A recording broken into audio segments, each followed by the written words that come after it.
नमस्कार साथियों। पिछले सेशन की तरह एक और नया सेशन आपका। लिखा है श्रीलंका का दर्द। देखते हैं इसका भी क्या दर्द है। दुनिया में देख तो इस समय बहुत ज्यादा रहे, हर इंसान को कहीं ना कहीं दर्द है और श्रीलंका का कुछ अलग ही दर्द है। और अगर देखा जाए तो गाना भी याद आता है कि दुनिया में कितना गम है, मेरा गम कितना कम है। चलिए देखते हैं श्रीलंका का गम कितना है। अगर श्रीलंका की स्ट्रेटेजिक बात करें, लोकेशन अगर देखी जाए तो लगभग कुछ इस तरह से है। और यहाँ पर ये अपना भारत के नीचे एक थैला की तरह लटका हुआ देश है जिसे श्रीलंका कहा जाता है। वैसे तो इसे पर्ल ऑफ ओशियन, भारत यानी कि भारत का आंसू भी कहा जाता है या पर्ल ऑफ ओशियन यानी कि महासागर का मोती भी कहा जाता है। इसके बीच यहां पर राम सेतु है। इसके बाद इसे पम्बन ब्रिज भी कहा जाता है और तमिलनाडु के कोडाईकुलम नामक शहर से ये इसके बीच का जुड़ाव है। मोस्टली अगर देखा जाए, जितने भी जो कोस्टल एरियाज होते हैं और कोस्टल एरियाज में जो मुख्यतः व्यवसाय का केंद्र होता है वो टूरिस्ट होता है। जितने भी कोस्टल एरियाज में व्यवसाय का मुख्य केंद्र होता है वो होता है टूरिस्ट। और टूरिस्ट की अगर बात करें तो पिछले लगभग 2 सालों से कोरोना का इतना कहर रहा है कि टूरिस्ट का आना जाना तो बंद रहा और श्रीलंका के लिए ये कहीं ना कहीं बन गया हेडक। हेडक क्या बन गया कि यहाँ की लगभग जीडीपी की बात करें तो 10% जो जीडीपी है वो टूरिस्ट से आती है। श्रीलंका में जरा मुख्य चीजें अगर समझ लें, यहाँ के प्रधानमंत्री और राष्ट्रपति महिंद्रा राजपक्षे और गोटबाया राजपक्षे, या दोनों भाई भाई हैं। यहाँ की अगर मुख्य नदी की बात करें तो महावेली गंगा है और यहाँ के पर्वत की बात करें तो माउंट पिदुरु है। और मुख्य व्यंजन की बात करें तो वो कीरी बात है।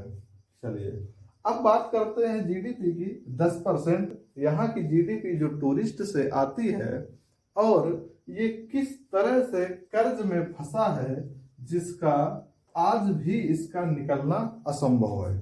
आने वाले समय में ये किस तरह निकलेगा ये भी एक बहुत बड़ा इसके लिए चैलेंज बनता जा रहा है। अब कर्ज कहां से है तो कर्ज है चाइना का। चाइना का कर्ज क्या है और इसी में हम समझते हैं कि चाइना के कर्ज की चाल क्या है। किसी समय इसके पास जब पैसे की जरूरत थी तो इसने चाइना से पैसा लिया और वो पैसा लेते लेते लगभग 2 या 3 साल पहले की बात है, कोरोना काल से पहले, वो पैसा इसके पास 1.26 अरब डॉलर का हो गया कर्ज।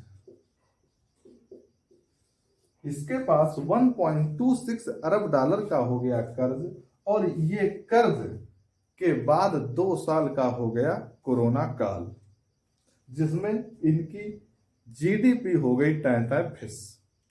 अब ये इनके लिए जीने मरने जैसी हालात। यहाँ के लोगों से भी कहा गया कि आप लोगों के पास, यानी कि विदेशी मुद्रा भंडार जो था वो भी इसके पास खत्म हो गया, यानी कि जो इसके पास डॉलर था लोगों के पास उसको भी बैंक से बदलवाने के लिए बोला गया।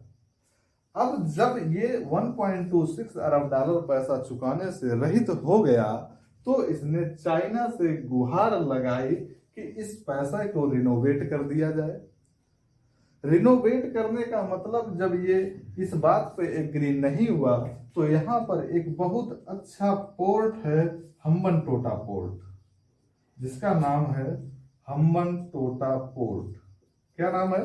हम्बनटोटा पोर्ट। वो चाइना ने निन्यानवे साल के लिए लीज पर ले लिया। नाम का लीज पर है। कहते नहीं कि गंजे के ना तो नाखून होंगे और ना ही वो खुजला पाएगा, ना ही इतना सिस्टम बन पाएगा कि इतना पैसा करे और अपना पोर्ट जो है वो वापस ले पाए, और ना ही ये इसको देने के लिए तैयार होगा। कहीं ना कहीं चाइना ने अपने कर्ज में इसको दिया फंसा, और हमेशा चाइना इस बात की तलाश में रहता है कि कौन सा देश भूखों नंगों की तरह मर रहा है, वहां पर ये पैसा फेंकता है, और फेंकने के बाद उसको इतना पैसा देता है कि बाद में वो देने की जब कगार पे नहीं रहता तो उसकी कोई ना कोई जगह या चीज ऐसी हड़प लेता है। और चाइना ने सिर्फ ये श्रीलंका के साथ ही नहीं किया, बल्कि अफ्रीका के साथ। अफ्रीका भी हमारे अगर सारे कॉन्टिनेंट में देखा जाए तो सबसे पहला और सबसे गरीब है। खैर उसकी बात हम बाद में करेंगे, लेकिन पहले हम समझते हैं इसके श्रीलंका की। अब कोरोना काल से पहले जब इतना अरब डॉलर का कर्ज हो गया तो 99 साल के लिए इसको लीज पर ले लिया। अगर अब हम वर्तमान स्थिति की बात करें तो इस समय 4.06 अरब डॉलर 0.46 अरब डॉलर का कर्ज चाइना का श्रीलंका के पास आज भी है। कैसे ये चुका पाएगा चाइना को अपना पैसा, शायद इसका दर्द ही जानता होगा। किस तरह से ये अपने आप को सरवाइव कर पाएगा, यहां तक कि भारत जहां तक होता है इसकी मदद करता है, फिर भी शायद ये असंभव है। यहां तक कि एक और अगर पॉइंट की बात करें कि श्रीलंका चाइना से यहां तक की गुहार लगाता है कि अपने टूरिस्ट को हमारे यहां भेजें और हम उन पर कुछ स्पेशल जगह पर चार्जेस फ्री कर देंगे, ताकि इसकी जीडीपी जो है कुछ कहीं ना कहीं बढ़ सके। शायद मुश्किल है, यही श्रीलंका का दर्द है। 4.06 अरब डॉलर है, इनकी 3 पीढ़ियां गुजरेंगी, चुकाना इनके लिए मुश्किल है। और एक और अगर इंफॉर्मेटिव यानी कि बात कर लें कि यहाँ पर जो इंग्लिश चैनल है, ये थोड़ा करंट का क्वेश्चन है। सबसे पहले इसको तैर कर पार करने वाले जो व्यक्ति थे वो मिहिर सेन थे, मिहिर सेन। इसके बाद सबसे पहली महिला की बात करें वो आरती साहा थी, आरती साहा। इसके बाद फिर एक और महिला जो थी, उन्होंने ये इंग्लिश चैनल तैर कर पार किया, वो थी बूला चौधरी, बूला चौधरी। यानी कि चाइना का डेप्थ जाल और श्रीलंका का दर्द समझ में आ गया होगा। ये इंफॉर्मेटिव थोड़ा करंट और उसके दृष्टि से लगा तो हमने आपको ये बताने की कोशिश कर दी। इसके साथ फिर अगली बार आएंगे अफ्रीका और चाइना के दर्द के साथ। आगे और कुछ इंफॉर्मेशन आएगी तो आगे करते रहेंगे, और कृपया करके अगर अच्छा लगे तो सब्सक्राइब भी मार दीजिएगा, और लाइक का भी बटन है उसको भी कर दीजिएगा। चलिए, नमस्कार।